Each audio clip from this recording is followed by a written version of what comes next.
strategy at the highest levels of Fortnite competitive that, you know, you really just don't see unfold in your public matches and your arena experiences. You get a small taste of what it's like, obviously, to fight good players when you play arena and whatnot, depending on your skill level, but things drastically change when you jump into the true deep end of competitive. And that's why we see these games really stagger up, really stack up the player base. And you see what we like to just marvel at, right, and admire these play styles, these strategies, and these teams that figure things out and stay ahead.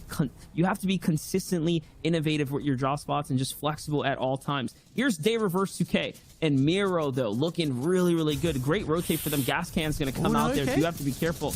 That's a big warning sign, though, for everyone else to start firing in. Remember, he does have that RPG, though, Ozzy. Yeah, it's going to be interesting to see, right? You got to talk about it. Yes, they have that power weapon, but this is a drop spot they can't have been going for any more than a day. So, oh, never mind. Pun intended there. Miro getting some good shots off with that epic heavy assault rifle. So, not only do they not know their rotations as well, or maybe their game plan as well, they don't maybe know how to use the rocket to its full extent. Vivid said in the pre-show when he was asked by Zeke, you know, how strong is that rocket? Is it worth going for it if you're not going to get it every game? And Vivid had the perfect answer. How good are you with it? How much can you apply pressure and take high ground with it? Because I mean, I'm one to admit I play a little bit of Fortnite. I've self-rocketed myself quite a few times. It's not as easy as a weapon to use as what you think, and you need to know how to use it properly, or it can also be a curse. I mean, yesterday we watched someone nearly embarrass themselves for the second time with the bouncer RPG plays in high ground, right? So you do have to be careful, especially here on the biggest stages. You know, nerves can kick in as well. Even the pros make mistakes. Even the pros make mistakes. And that's the thing, though. Even if you're not making mistakes, though, are you using it to its full effectiveness? People talk about the rocket with how much ability it gives you to take high ground and hold it, but you still have to play around it. A lot of players are used to going for your normal bouncer up, maybe go for a headshot snipe on height and then take it, a late flopper play. Playing it with the rocket is entirely different, and it's going to be interesting to see how quickly our ex-FNCS champions can adapt to that playstyle. And no doubt about it. Things are going to start settling down now. 20 seconds into the rotate. It's going to force everyone out of those outskirts areas, out of those holds on the edges and into the middle here. Now here comes the first RPG shot from Miro. It's not going to find anything. And actually, I lied. It connects with the splash damage there onto Flag. That's a knock. And now they want to take advantage of this. I don't see the pressure coming in full. They're not really quite sure where this guy is, and that's because they lost the line of sight, I believe, over that little mound, over that little hill. That's why it's so important, too, to just use the natural terrain to your benefit. They are actually below the surge, even with the rocket shot, even with the knock there, even with Miro's 140 damage he put onto Furious with that heavy AR.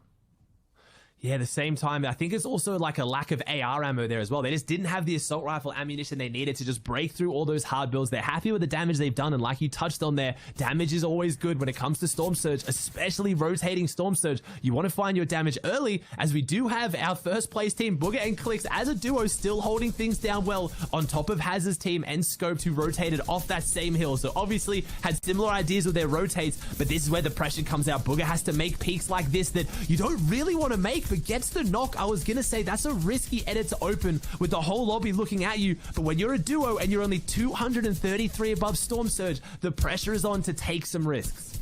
Yeah, he took the risk there. The sniper shot was good. The follow-up was nearly enough, but not enough for him to go ahead and conclude the elim. At least, though, that one sniper headshot look puts him perfectly above the surge damage threshold there, pretty much being carried by the one shot that he just hit.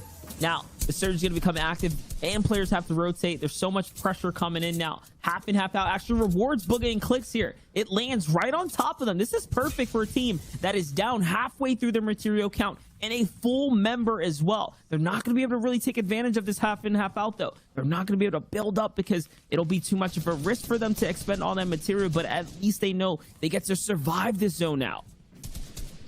They have to survive the zone, and that's going to be the big question coming into the end game. They've got their position right now. Everyone's just game number 2. Things that maybe didn't work last game could potentially work out here, as we have a very different zone as players. I know, even with this drone shot, I know where half-half is pulled. I know where half-half zone has gone based on this build fight of everyone moving up and trying to take it. And it's, again, a team that I wouldn't expect to see up here. Macwood, Bucky, Kanata, a team that I definitely would have expected to sit on the second height and sit just beneath them. But we have a new team on the high ground trying to make a big big jump up. And so far, Monster, my prediction, this top 10 after this game is going to look so different than what someone would have expected a few days or maybe a week ago when FNCS was just kicking off. We have a lot of big names not here, but a lot of the names we haven't heard as much about are proving why they're here. They're up there on the leaderboard.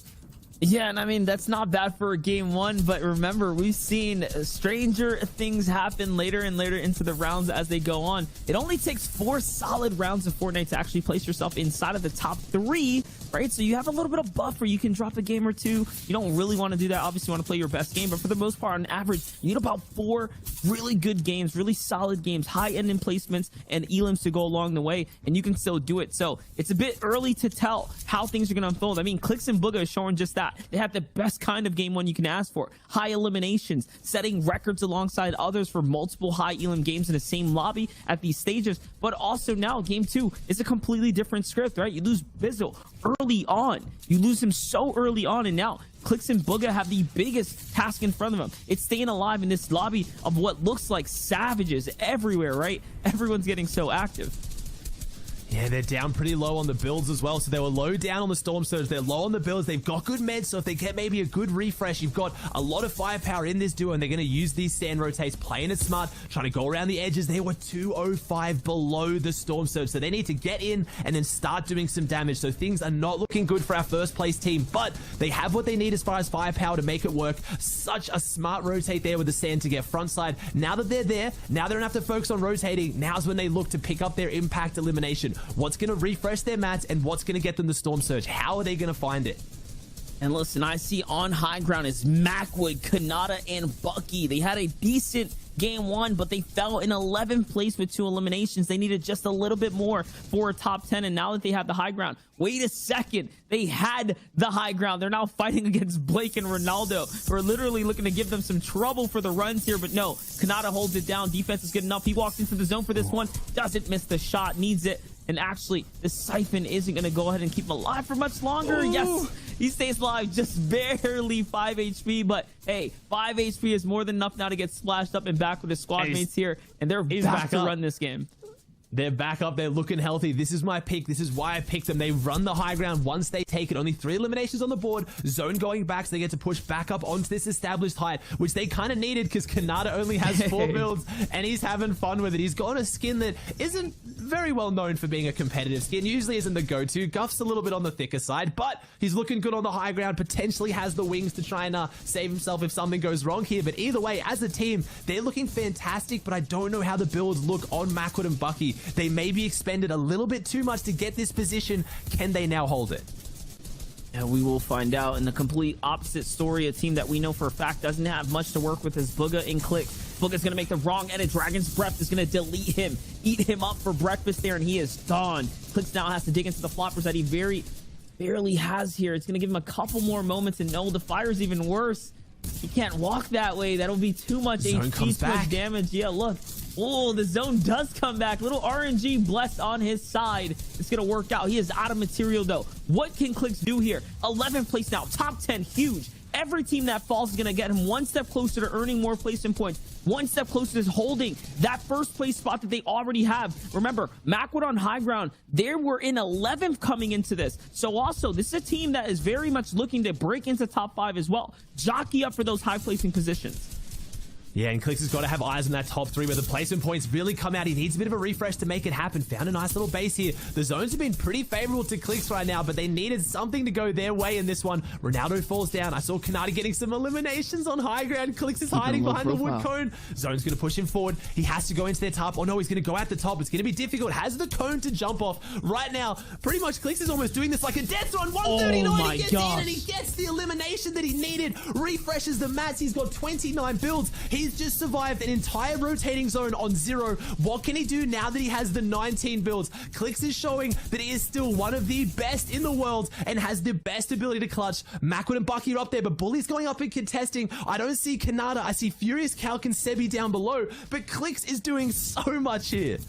Yeah, Kanata's already down. He fell to Cold, who Clix just took out, who is also a solo there as well. Now, with 1 elimination, no teammates, he is playing the Stormline so perfectly here. Out of materials again, the Siphon mats, not enough. And look at the movement! He's so good! Sebi's down! He will be able to get it. Young Calc is orphan, and there it is. That's 4 eliminations now. Floppers in hand. What are you doing, Clix? Holding that first place spot.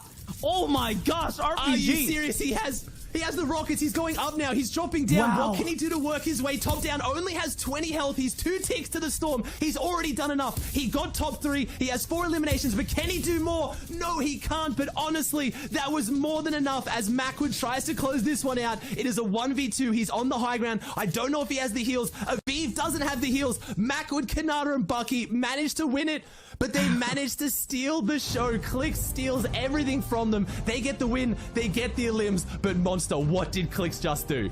Yeah, that was ridiculous. Sevi and Calc eat 2 monster shots to the face there. And not only that, their third was up. It Clix. Jumping right back into the action, so casters, take it away.